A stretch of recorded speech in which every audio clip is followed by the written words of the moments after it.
शशि कपूर कपूर खानदान में एक ऐसे एक्टर रहे जिन्होंने अपने बलबूते पर फिल्मी दुनिया में अपनी जगह बनाई। शुरुआत में उन्हें कुछ असफलताओं का सामना करना पड़ा। शशि कपूर वो स्टार थे जिनकी स्माइल और स्टाइल पर लड़कियां फिदा हो जाती थी। वो सामने हो तो एक्ट्रेस ठीक से अपने डायलॉग भी नहीं बोल पाती थी। एक विदेशी एक्ट्रेस को तो उन्हें देखते ही प्यार हो गया था।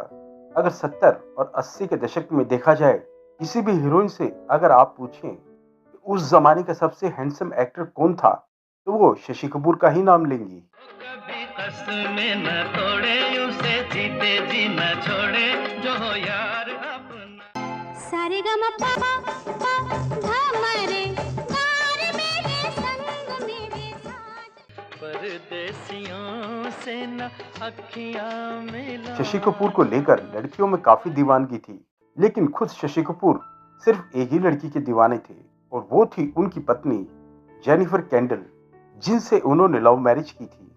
जेनिफर ही शशि का पहला और आखिरी प्यार रही। जेनिफर विदेशी थी, तो परिवार को शादी के लिए मनाने में उन्हें बहुत जोर लगाना पड़ा।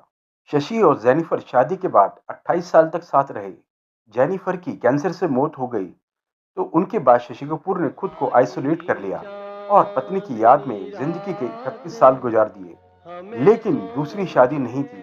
पिता पृथ्वीराज के पृथ्वी थिएटर से इन्हें सबसे ज्यादा लगाव था। पृथ्वीराज के बाद पहले शशि और फिर उनकी बेटी संजना ने ही पृथ्वी थिएटर को जिंदा रखा है। अपने कैरियर में शशि ने 116 फिल्मों में काम किया। इनमें से 61 इनकी सोलो फिल्में रहीं।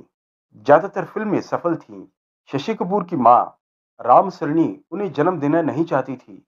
साल 1995 में फिल्मी बीट मैगजीन को दिए हुए इंटरव्यू में शशि ने बताया था कि उनकी मां को जब पता चला कि वो प्रेग्नेंट है, तो वो इस बात से बहुत मायूस हो गई, क्योंकि वो पहले ही 2 बेटों को, राज कपूर और शम्मी कपूर को जन्म दे चुकी थी और तीसरा बच्चा नहीं चाहती थी। उन्होंने अबॉर्शन की भी कोशिश की। कभी वो साइकिल से गिर जाती थी, तो कभी सीढ़ियों से, कभी-कभी तो वो रस्सी से कूदने लगती थी। इन तमाम कोशिशों के नाकाम होने के बाद शशि कपूर का जन्म 18 मार्च साल 1938 को हुआ। बचपन में उनका नाम बलबीर राज कपूर था। ये नाम उनकी दादी ने रखा था, जो उनकी मां को बिल्कुल पसंद नहीं था। इसी वजह से बाद में उनका नाम शशि रख दिया गया। मां प्यार से उन्हें फ्लूकी बुलाती थी। फ्लूकी यानी संयोगी, क्योंकि वो बिना प्लानिंग के पैदा हुए थे। शशि के पिता पृथ्वीराज कपूर चाहते थे शशि कपूर के परिवार के सभी लोग थिएटर से जुड़े थे, क्योंकि यही वजह थी कि उनका रुझान भी एक्टिंग की तरफ ही था। शशि कपूर ने बचपन में ही अपने बड़े भाई राज कपूर की फिल्मों में बतौर चाइल्ड आर्टिस्ट काम करना शुरू कर दिया था और बड़े होने के बाद वो पिता पृथ्वीराज कपूर के थिएटर से जुड़ गए और जगह जगह जाकर प्ले करने लगे। साल 1953 से लेकर साल 1960 तक उन्होंने पृथ्वी थिएटर में काम किया और एक प्ले के दौरान वो जेनिफर से मिले। ये बात साल 1955 की है। शशि कपूर अपने पिता के साथ पृथ्वी थिएटर में काम करते थे। उस समय उनके प्ले का एक शो कोलकाता के थिएटर में चल रहा था। पब्लिक डिमांड के चलते शो को कुछ दिनों के लिए और बढ़ा दिया गया। उस समय शशि की उम्र 18 साल थी। एक दिन प्ले शुरू होने से पहले उन्होंने पर्दे से झांक कर यही देखना चाहा कि कितने दर्शक हैं। तभी उनकी नजर चौथी लाइन में बैठी एक विदेशी लड़की पर पड़ी। उस लड़की को देखते ही शशि उस पर फिदा हो गए। बाद में पता चला कि वो लड़की शेक्सपियराना थिएटर ग्रुप का हिस्सा है और गॉडफ्रे कैंडल की बेटी जेनिफर कैंडल है।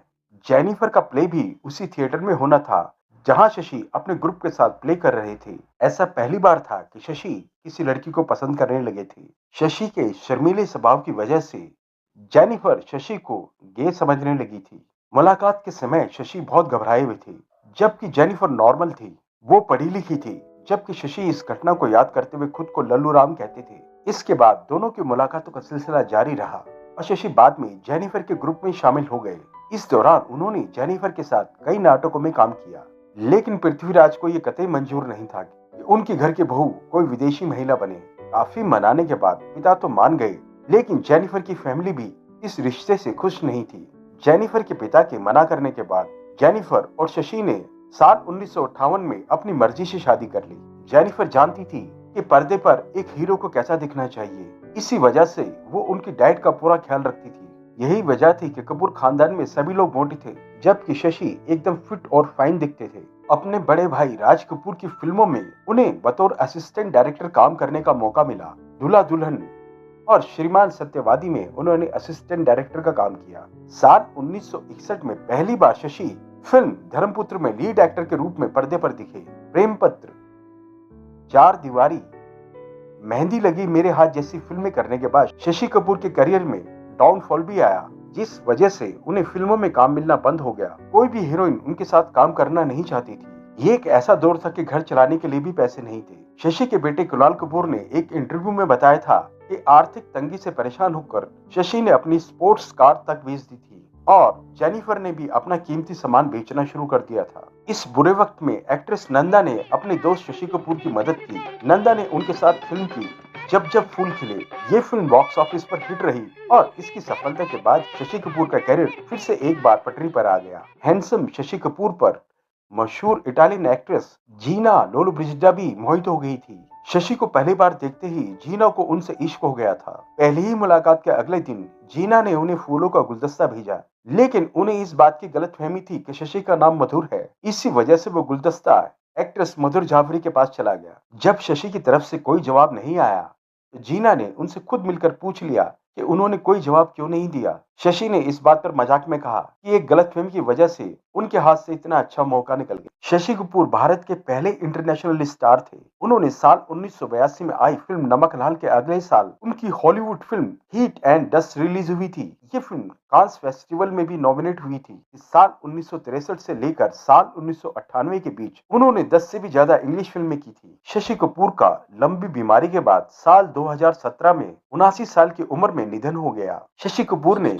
कई मल्टी स्टारर फिल्मों में काम किया, खासकर उनकी जोड़ी अमिताभ बच्चन के साथ बनी। शशि कपूर ने ज्यादातर उनके छोटे भाई की भूमिका की, जबकि असलियत में शशि कपूर अमिताभ बच्चन से बड़े थे। 70 और 80 के दशक की फिल्मों में शशि कपूर एक हैंडसम हीरो के तौर पर दिखाई दिए। आज भी आप अगर उस जमाने की किसी बड़ी हीरोइन से ये पूछेंगे कि उस समय के सबसे हैंडसम स्टार कौन था, तो ज्यादातर उसमें शशि कपूर का ही नाम लेंगे। शशि कपूर अपने जमाने की एक जाने माने हीरो रहे। उनका गानों पर एक्ट करने का एक अलग स्टाइल था। लोग तो ये भी कहते थे किसी भी गाने की शूटिंग से पहले डायरेक्टर शशि कपूर को सोने के लिए कह देते हैं और शशि कपूर सोने के बाद उठकर अंगड़ाइयां तोड़ते हुए सेट पर आते हैं और गाना कंप्लीट हो जाता है। शशि कपूर का मुस्कुराता चेहरा, उनकी फैंटास्टिक स्माइल और डायलॉग बोलने का एक अलग अंदाज उन्हें विशेष बना देता था और दर्शक उनको पर्दे पर देखकर खूब रोमांचित होते थे। तो दोस्तों, ये थी आज की वीडियो। आई होप कि आज का वीडियो आपको पसंद आया होगा। दोस्तों, अगर आपको आज का वीडियो पसंद आया है तो प्लीज इसे लाइक, सब्सक्राइब, शेयर और घंटी का बटन भी दबा दीजिए ताकि हमारे आने वाली हर वीडियो का नोटिफिकेशन आपको जल्द से जल्द मिल सके। इसी के साथ मैं आपका होस्ट संजय कुमार आपसे विदा चाहता हूँ। धन्यवाद। Thank you. जय हिंद, जय भारत।